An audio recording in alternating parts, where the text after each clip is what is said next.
Good evening. Welcome to our second debate of the evening. This is the PLG TV live debate. I'm Matt Gordon. Tonight we will be doing the state Senate race, which is Stephanie Compton, the Democrat candidate, versus the Republican candidate, Jimmy Higdon. Thank you two for coming this evening and participating. We just wrapped up our sheriff's debate, which was a pretty good debate, I'd have to say, so the bar has been set. All right, we would like to first thank our sponsors, Wilson Amir Bank. We'd also like to thank Lee's Famous Recipe Chicken for feeding our group tonight. We will have a couple of candidates here asking our questions. To my left, we have Forrest Berkshire, which is the editor of the Kentucky Standard. To my right, we have Randy Patrick, who is a reporter from the Kentucky Standard. And we also have to the right here, Scott Cederholm, which will be your timekeeper. We will start with opening statements, which will be 2 minutes apiece. And then for your answering the questions, you will have 3 minutes. And then we also allow rebuttals, 1 minute rebuttals, please. Scott will give you a warning at 30 seconds and then when to cut it off. That's the signal there that you will receive. All right, so we did have a coin flip in the back, and Jimmy will be going first this evening. So we will go ahead and have your opening statements. Thank you. And thank PLG TV, the Kentucky Standard, and Wilson and Burbank for having this event tonight.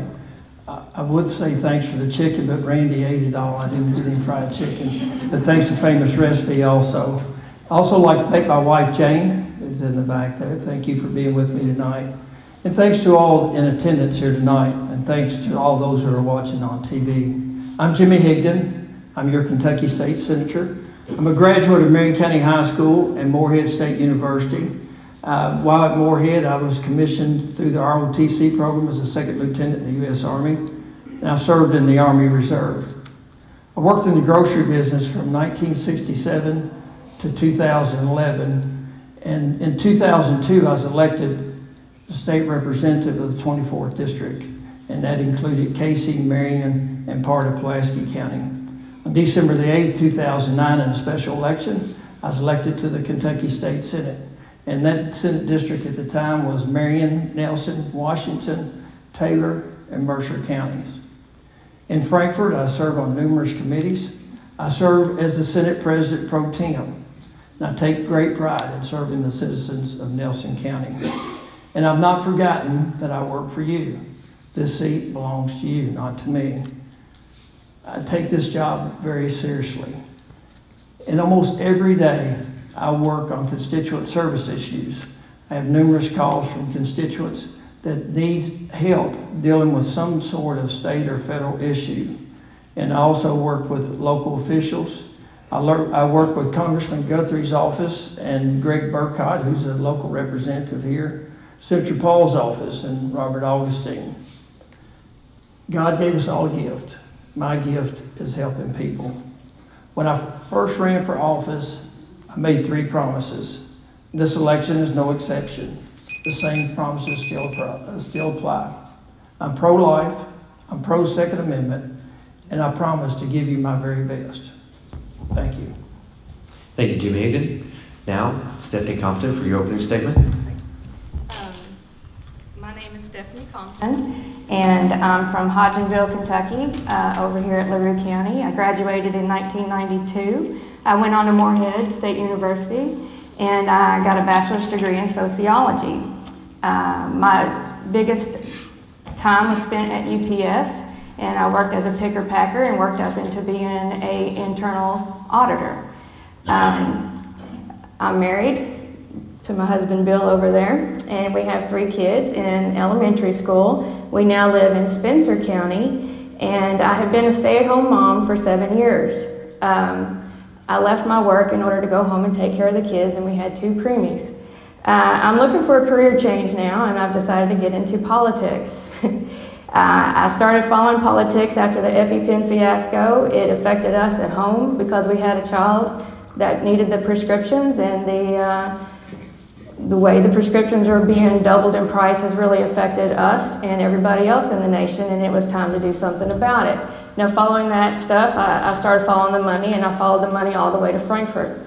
And I could see how there's a lot of corporate agenda going on there that's working for them and not for us, the people, and it bothers me. So I wanted to overcome my apathy, and then I decided to start running for office. It's quite simple. Come this year, it was either a magistrate or the Senate. I decided to go for Senate because that's where you could do the most good for the most people across our state. Let's see. I also was aggravated after seeing in 2017 and 18, there were so many people that showed up to Frankfurt with the unions and the school teachers. They were all fighting to keep right to work out, and they were locked out of their own house to get in there. The teachers were fighting for their pensions, and then after seeing this and seeing how so many were denied their voice or just wasn't listened to, I decided to run for office. Thank you.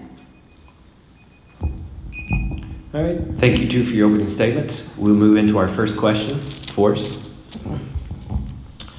This first question is for Ms. Compton, but first I want to thank you both for participating tonight and for running for office. But Ms. Compton, first to you.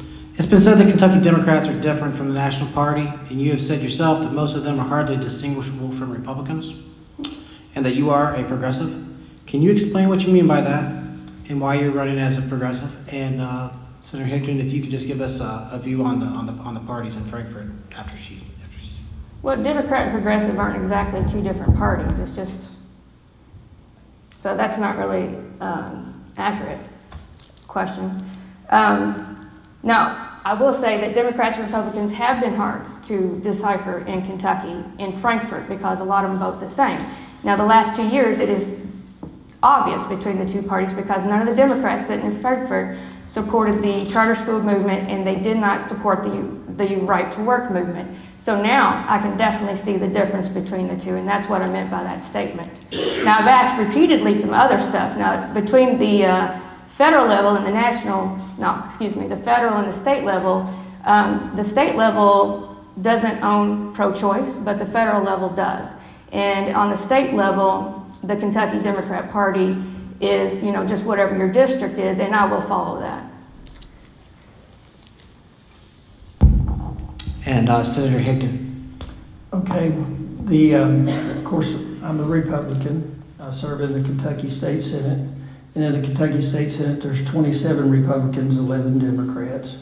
I will say that I'm a moderate Republican, and I'm very independent of party. I vote. I try to do the right thing for the right reasons. So party's important, but it's not the only thing.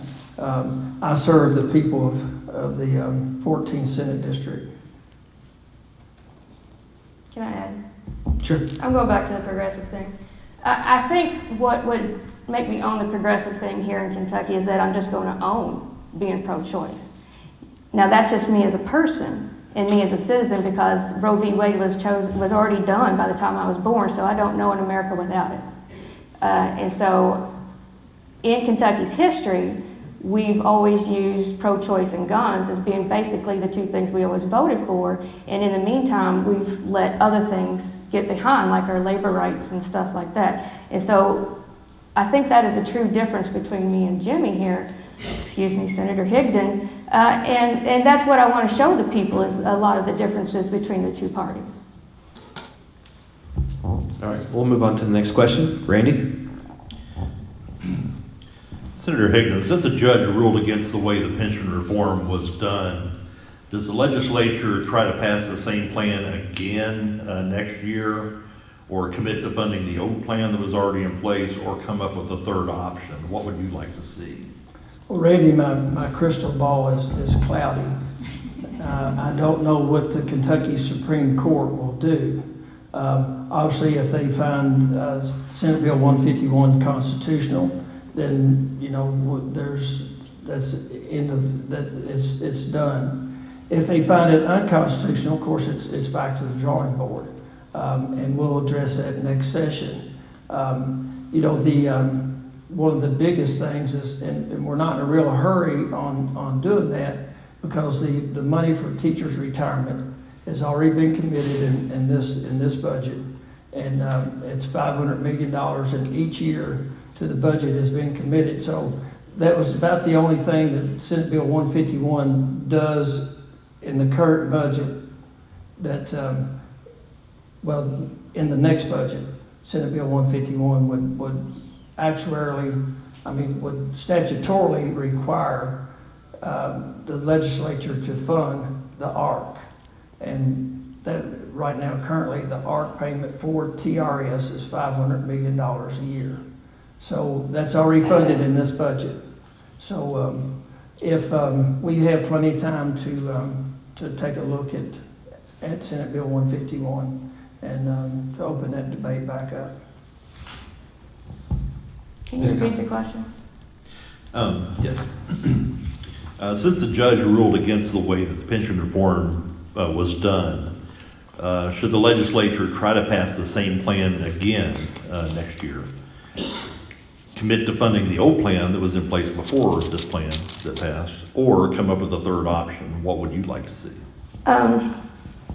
If it goes back, from what I understand with the Kentucky Center for Economic Policy, I've been reading a lot of their data, and they said that as long as we keep the funded secure, that there really will not be any changes for quite some time. We just have to ensure that that funding is secure and not could be thrown away on stocks or something, if the stocks fell or something like that. And what I'd also like to say, now the SB 51 is also that sewer pension bill that went through in 6 hours, and that's why it's in the Supreme Court.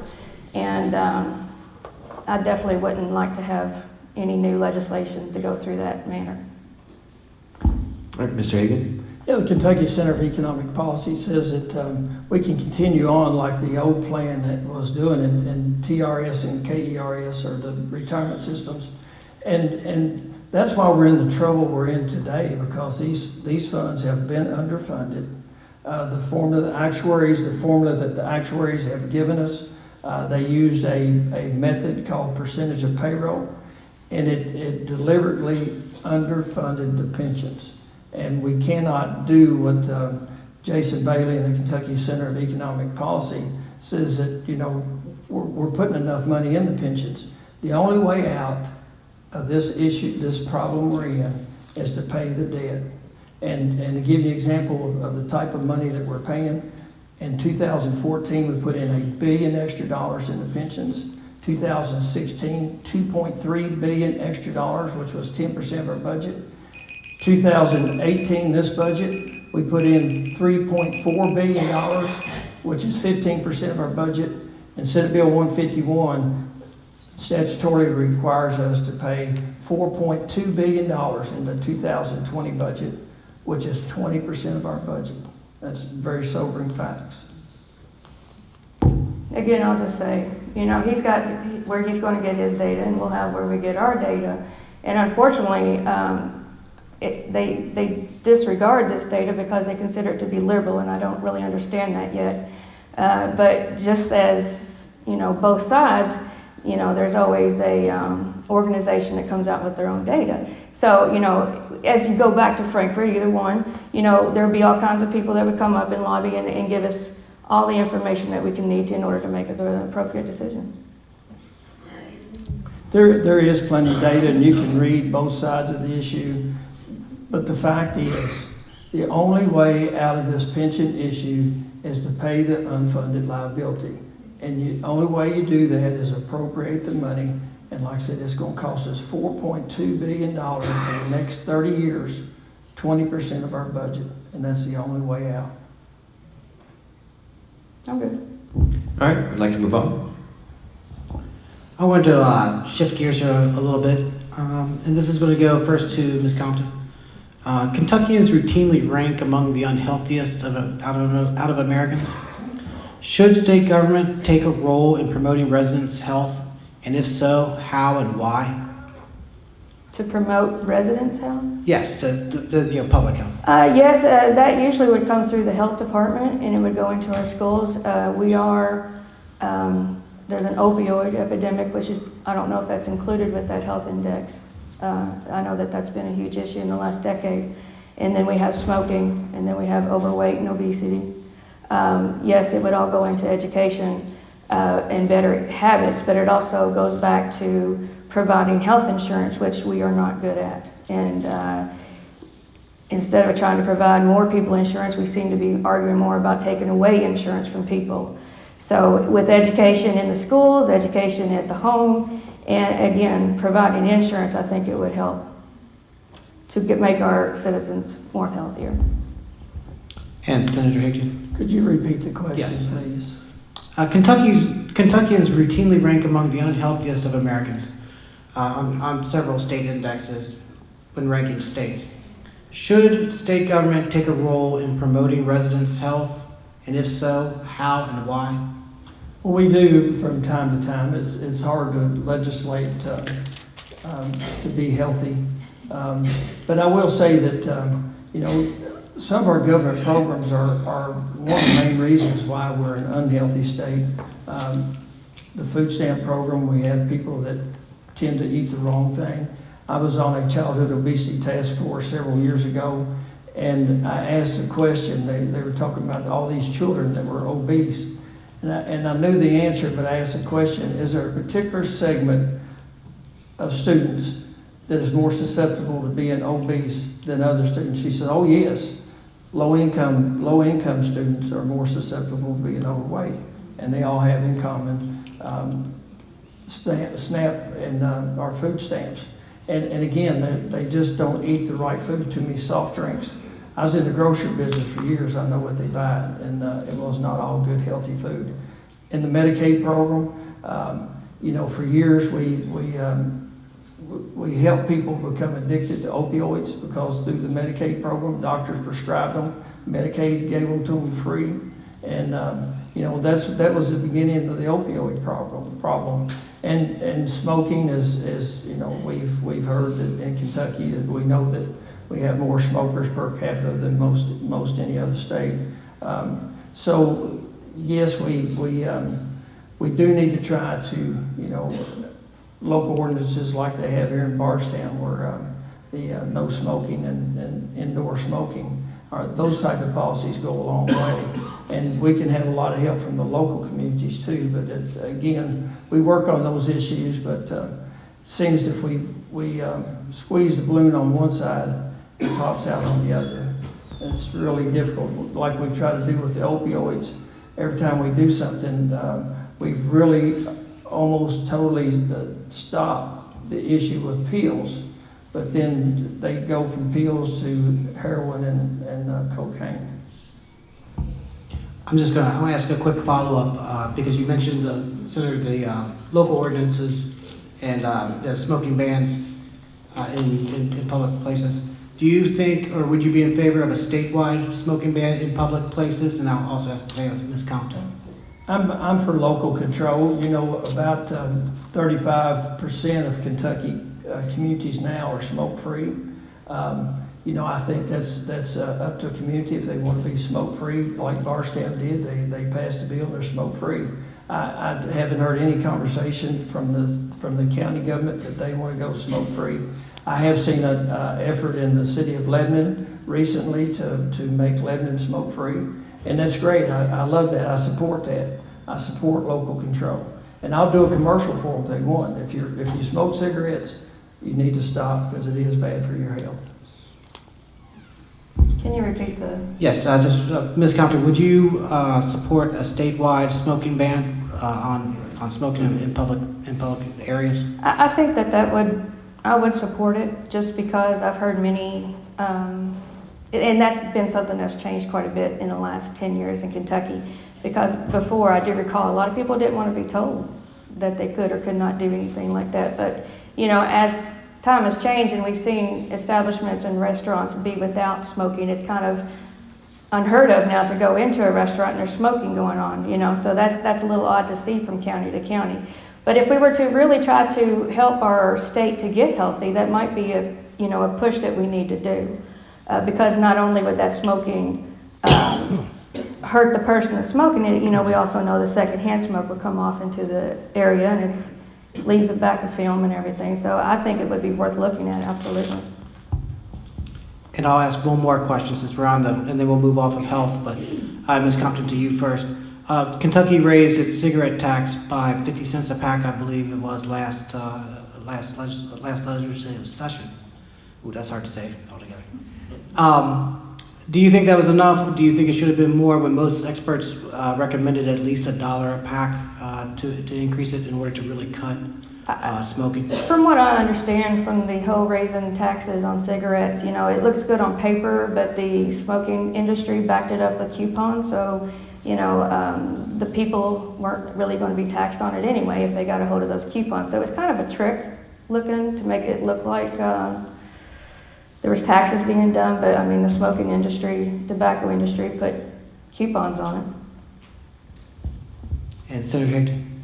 Well, time will tell if the 50 cents additional tax has helped reduce smoking. Like I said, we get some time, and the statistics will show us if the 50 cents is working. It is generating more revenue. I don't know if it's decreased smoking or not. Time will tell. And like I said, statistics, once we move forward, we'll be able to see if 50 cents was enough. All right, since we're on the subject of taxes instead of health, I have another tax question to ask. Senator Hickton first, and then Ms. Compton, you can reply. Kentucky's income tax reform plan simplifies corporate and personal income tax rates, but according to an analysis by the Kentucky Center for Economic Policy, it gives tax breaks to the upper income earners and raises taxes for 95% of us. So how can you and other Republicans say that you've lowered taxes? Well, I can tell you we lowered taxes, Randy. We reduced your income tax from 6% to 5%. You know, and I'd look at those states that have modernized their tax code, like Tennessee. The tax code, the income tax there is 0. Texas is 0. Florida is 0. And those states are economic boom states. You look to our neighbor to the north that we'd like to look to for I guess, motivation and information. State of Indiana, their personal income tax is at 3.5%. So back in 2002, Governor Patton, he sanctioned a study by Dr. Fox, a well-known economist from Tennessee. And he studied Kentucky's tax code, and he said Kentucky needs to modernize their tax code. They need to reduce income taxes and expand consumption taxes. And they had another Blue Ribbon Task Force in 2012. Dr. Fox served on that also, and he said again, Kentucky needs to reduce their personal income tax, expand the base, because Kentucky's revenue is not growing with the economy.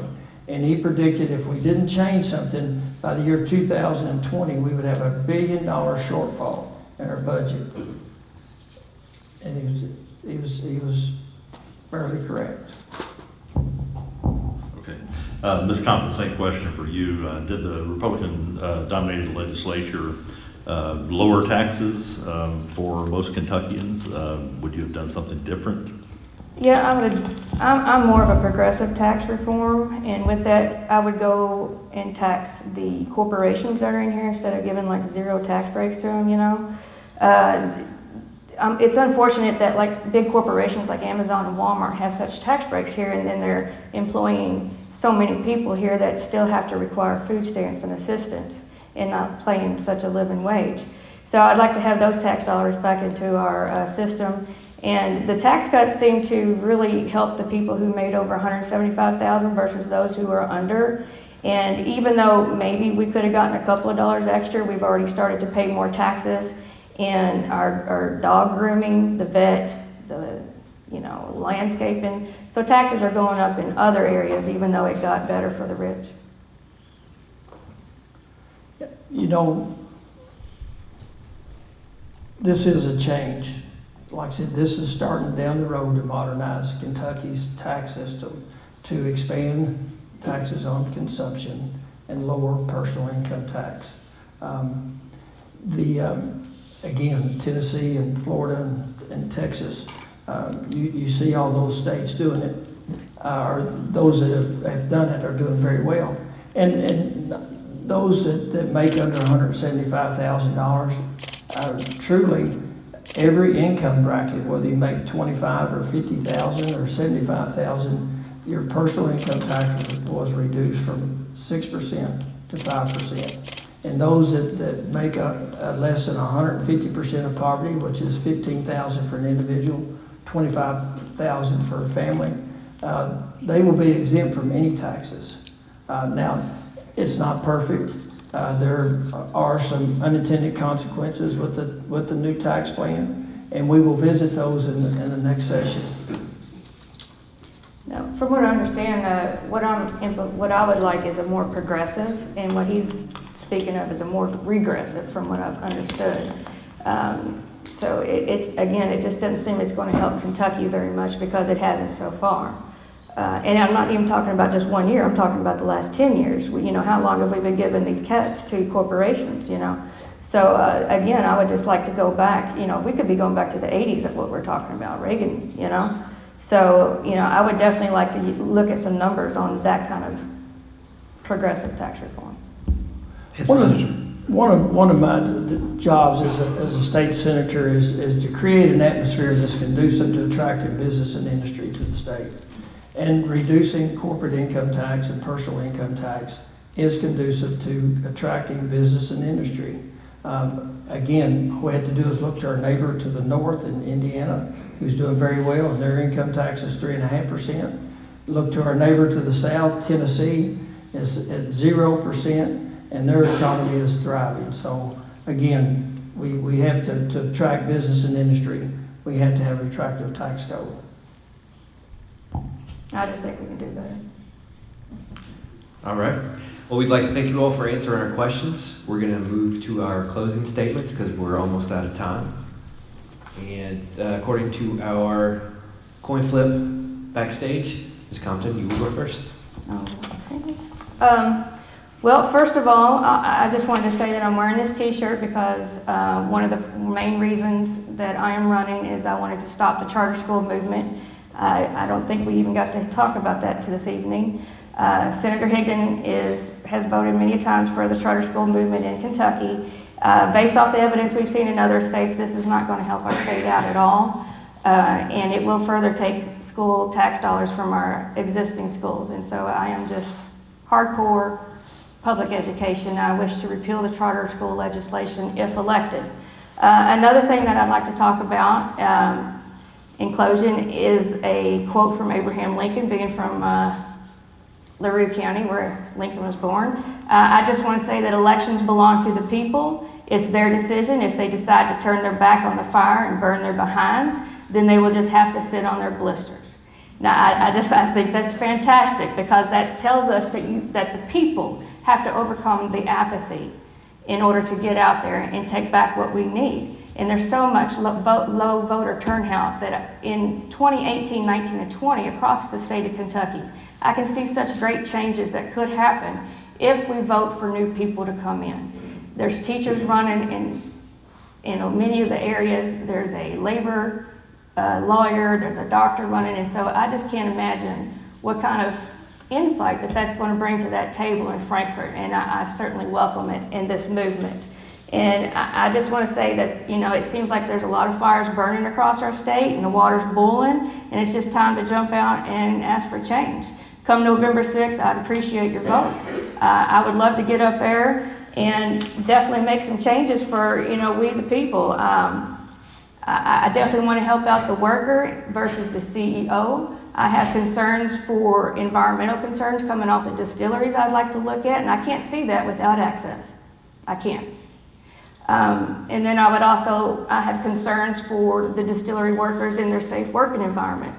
I have like a dozen union endorsements, so I would definitely like to look at that and get OSHA involved if necessary, because the distillery and the bourbon business is doing fantastic. So I just want to ensure that they don't take off in Nelson County and the bourbon industry through here, that we don't become the new coal industry. Because what's going to happen is that the people will get paid less and less while they prosper, and we just don't want to afford that to happen what happened to Eastern Kentucky. Now that could happen 10 to 20 years, but we could stop it now. Thank you. All right. Thank you, Ms. Compton. Senator Higdon. Okay. That time flew by. That was a fast half hour. Thanks again to PLG and the Kentucky Standard, Wilson and Burbank. Thanks to all that attended here tonight and all that watched on TV. I'd like to thank my wife, Jane, again. It's not always easy being the senator's wife, but thank you, Jane. I'd like to thank my opponent, Stephanie, and wish her well. I take this job as senator, again, I've said it before, I take it very seriously. I try to be humble, try to be a good listener, try to be accessible, and I try always to practice civil discourse. No name calling here. And again, thank you for allowing me to serve as your senator, and I encourage you to vote on November the 6th. Since the Revolutionary War, over 1.5 million brave men and women have given their lives to defend our rights. Also, millions and millions of Americans have served in the armed forces to also protect those rights. And one of those rights is the right to vote. So please vote on Election Day. Vote in honor of a veteran. And I remind you again, I make 3 simple promises. I'm pro-life, pro-Second Amendment, and I will give you my very best. Thank you again for allowing me to serve as your senator. I humbly ask for your vote on November the 6th. Thank you. May God bless each of you, and God bless America. Thank you all. Thank you, Senator Higdon. And I'd like to thank you, both of you again for participating this evening. I would like to thank everyone at home watching my TV, and I would also like to thank everyone in attendance this evening. Also like to thank Forrest Berkshire, Randy Patrick, Scott Cederholm, John White, the man behind the curtain who is producing this evening. We'd like to thank both of our staffs. We also would like to thank our sponsor, Wilson & Muir Bank, for helping us make this possible. We'd also like to thank Lee's Famous Recipe Chicken for feeding us this evening. Now, if you would like to join us again for the rest of the week up until Thursday, we have another debate tomorrow night, which will start at 6 p.m. We will have the debate for the County Judge Executive, which is a 3-person debate. That will be Jack Hurst, Dean Watts, and Don Thrasher. And we hope for you to join us. That will be an hour long tomorrow evening. And we will see you then. Once again, I'm Mag Gordon. Thank you.